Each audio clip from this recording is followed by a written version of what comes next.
Hi, this is James Headley. Welcome to the Living in Naples channel. Thanks so much for tuning in today. In the past couple of months, I began working with a 1031 exchange client that was looking to do a 1031 exchange from some property up in New England to a purchase in Southwest Florida in the Naples Marco Island area. I've done some 1031s in the past, but given this was the first of 2022, I felt like this was a good time to perhaps explore the 1031 since we haven't done that on this channel before. So appreciate you joining me today and tuning in. And of course, as always, please do like, subscribe, and share if you find what you see here interesting and useful to you and think it might be useful to others. So with that, let me dive right in with some key things to know. 5 key things to know about 1031 exchanges in general.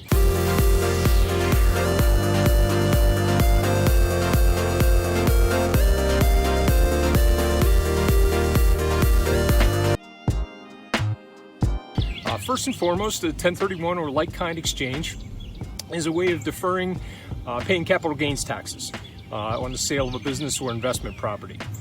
So your principal residence already comes with tax advantages if you choose to sell. So this really is exclusively for business or investment properties.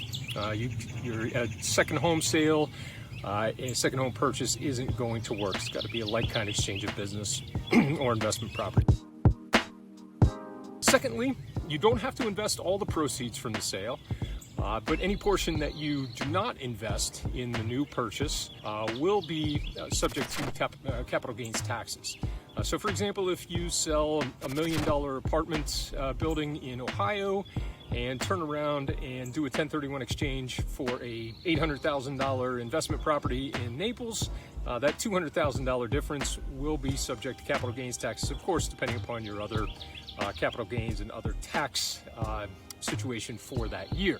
Of course, your target property, the purchased property, can always be more expensive than the sale property, the initial property.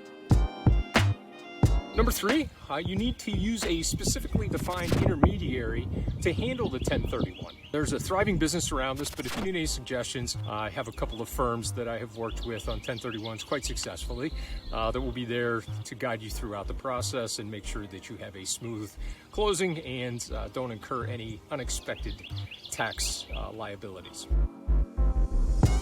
Number 4, 2 key timelines to keep in mind when doing a 1031 exchange. The first is that you have 45 days from the sale of the initial property to identify the target property or properties that you'll be looking at. And then the second timeline to keep in mind is that from that initial sale, you have 180 days to close on one of those target properties or multiple target properties as the case may be. So these are really rigid timelines. You need to really stay on top of this. I can help you to do that as well. But just keep in mind the 45 days to identify a property for purchase and 180 days to actually close on that property from the time of the sale of the initial property. And then finally, number 5, talk to everyone, your accountant, your financial advisor, attorney. Get all your ducks in a row before starting down the path toward a 1031 exchange to ensure that it's right for you, to ensure that you don't have any unexpected surprises in line.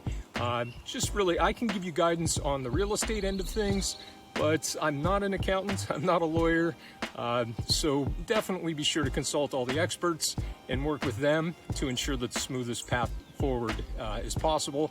And I'm happy to have conversations with your experts on that side as well, as need be for them and as the process moves forward. So with that said, taking all those considerations in mind, and after you've talked to all those trusted specialists, what are some of the considerations that you should have in mind when it comes to the real estate end of things in general and specific to Southwest Florida? First and foremost, the real estate inventory in Naples and Marco Island remains historically low.